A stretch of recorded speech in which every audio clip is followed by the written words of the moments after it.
Umbrella ബീച്ചിലേക്ക് എത്തിക്കണം. ഇതിന്റെ സബ്സ്ക്രൈബേഴ്സിന് പറഞ്ഞു കൊടുക്കുന്നതാണ്. എല്ലാം ഇവിടെ കിട്ടൂലേ? ഫുള്ള് നാച്ചുറലാണ്. ആണല്ലേ? ഇതൊക്കെ ഇവിടെ കുട്ടികളെ പോലെ ആണല്ലേ? കുട്ടികളെ പോലെ കാട്ടിക്കൂട്ടാണ്. പ്രായം 30 ആണെങ്കിലും അതിൻ്റെ ഒരു പദ്ധതി. ബ്ലോഗിൽ 2 കാര്യം പറയും. ഇന്നൊരു അവധി ദിവസമായതുകൊണ്ട് എങ്ങോട്ട് പോകുമെന്ന് വിചാരിച്ചിരിക്കുമ്പോഴാണ് ഫുജിയറയിലെ അംബ്രല ബീച്ചിൻ്റെ കാര്യം ഓർമ്മത്. അങ്ങനെ ഞങ്ങളൊരു ഈവനിങ് വൈബ് പിടിക്കാൻ വേണ്ടിയിട്ട് റാസൽ ക്യാമ്പിൽ നിന്നും ഏകദേശം ഉച്ചയ്ക്ക് ശേഷം ഞങ്ങൾ യാത്ര സ്റ്റാർട്ട് ചെയ്തു. ഞങ്ങൾ പോണ വഴിയൊക്കെ നല്ല രസമായിരുന്നു കേട്ടോ കാണാനൊക്കെ. ഫസ്റ്റ് പോകുന്ന ആൾക്കാർക്കൊക്കെ നല്ല എക്സ്പീരിയൻസ് ആയിരിക്കും.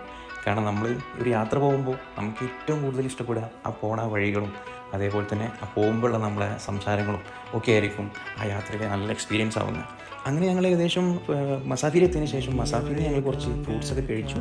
അവിടുന്ന് ജഗിന് കുറച്ച് കാര്യങ്ങളൊക്കെ പറയാനുണ്ടായിരുന്നു മസാഫിനെ പറ്റിയിട്ട്. അപ്പോൾ അതൊന്ന് കേട്ടോ കേട്ടോ നമുക്ക്.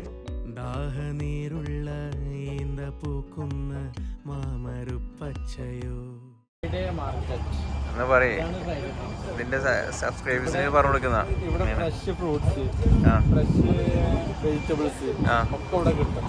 എല്ലാം ഇവിടെ കിട്ടൂലേ?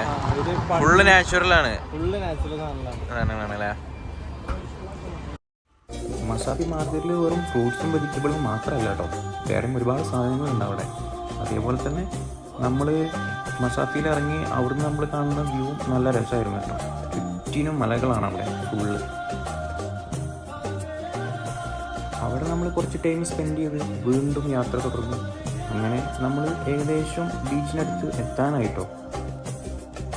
റാസൽ ഖൈമിൽ നിന്ന് ഏകദേശം ഞങ്ങൾക്ക് 1.5 മണിക്കൂറോളം യാത്ര ഉണ്ട് ഈ ബീച്ചിലേക്ക്. അങ്ങനെ നമ്മൾ ബീച്ചിലെത്തി ഫസ്റ്റ് കാണുന്നത് ഇതാണ്. ഇവിടുന്ന് നമ്മൾ നല്ലൊരു പോസ്റ്റൊക്കെ ഇട്ട് കുറച്ച് ഫോട്ടോ ഒക്കെ എടുത്ത് അതിനുശേഷം നമ്മൾ ബീച്ചൊക്കെ ഒന്ന് കാണാൻ വേണ്ടിയിട്ട് അങ്ങനെ നടന്നു. അങ്ങനെ നമ്മൾ ബീച്ചിന് സൈഡിലുള്ള ആ ഒരു റെസ്റ്റോറൻറ്റും അതിനടുത്തുള്ള ഷോപ്പുകളും ഒക്കെ ഒന്ന് കണ്ട്. അപ്പോൾ ഏകദേശം ഈവനിങ് ടൈം ആയിട്ടുണ്ട് കേട്ടോ. അപ്പോൾ ആ സമയത്ത് തന്നെ അവിടെ ഒരുപാട് ആൾക്കാർ വന്ന് തുടങ്ങിയിട്ടുണ്ട്. അതേപോലെ ഈവനിങ് സമയമായതുകൊണ്ട് നല്ലൊരു വ്യൂ ആയിരുന്നു ബീച്ച് സൈഡൊക്കെ ഒന്ന് കാണാൻ. എന്തായാലും ഫസ്റ്റ് വരുന്ന ആൾക്കാർക്കൊക്കെ നല്ലൊരു എക്സ്പീരിയൻസ് ആയിരിക്കും കേട്ടോ ഇത്. ഐസാൻ വ്ളോഗിൽ 2 കാര്യം പറയും. വ്ളോഗാണ്.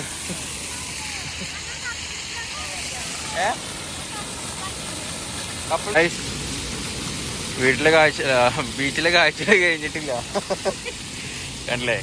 ഇതിപ്പോൾ അടുത്തൊരു കാണാനുള്ള ഒരു ഇതാണ് വെള്ളം കൊണ്ട്. ഫ്രണ്ട്സ്, അപ്പോൾ നമ്മൾ ഇതേതാ ബീച്ച്? അംബ്രല ബീച്ചിലേക്ക് എത്തിക്കണം. അപ്പോൾ ഇവിടുത്തെ കാഴ്ചകൾ കണ്ടില്ലേ? ഇതൊക്കെയാണ് ഇവിടുത്തെ മെയിൻ കാഴ്ചകൾ. ഇന്ന് അവധി ദിവസമായതുകൊണ്ടാണ് തോന്നുന്നു ആൾക്കാർ ഒരുപാടുണ്ട്.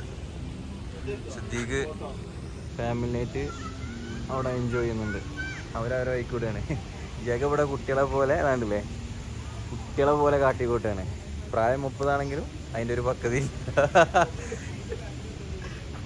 സിദ്ദീഖിന് എപ്പോഴും പോസ്റ്റാണ്. ഇൻസ്റ്റഗ്രാമിൽ ഏതൊക്കെയോ പോസ്റ്റുകൾ ഇങ്ങനെ കണ്ടിട്ടേ 3 ലൈക്ക് ആകെ കിട്ടിക്കണേ. അതിൽ കൂടുതൽ എന്താണ് സബ്സ്ക്രൈബേഴ്സ് എനിക്കുണ്ട്. അതെ അതെ, നമ്മൾ ലക്ഷ്യം പണമല്ല. നമ്മൾ ലക്ഷ്യം എന്താ വെച്ചാൽ നല്ല വീഡിയോസ് ഇല്ലേ ജനങ്ങൾക്ക് എത്തിക്കുക, അത് മാത്രമേ ഉള്ളൂ. അപ്പോൾ ഇതൊക്കെയാണ് ഇവിടുത്തെ കാഴ്ചകൾ, ബീച്ചിലെ കാഴ്ചകൾ. അപ്പോൾ ഇനി അടുത്ത വീഡിയോ ആയിട്ട് കാണാം അല്ലേ? ഓക്കെ.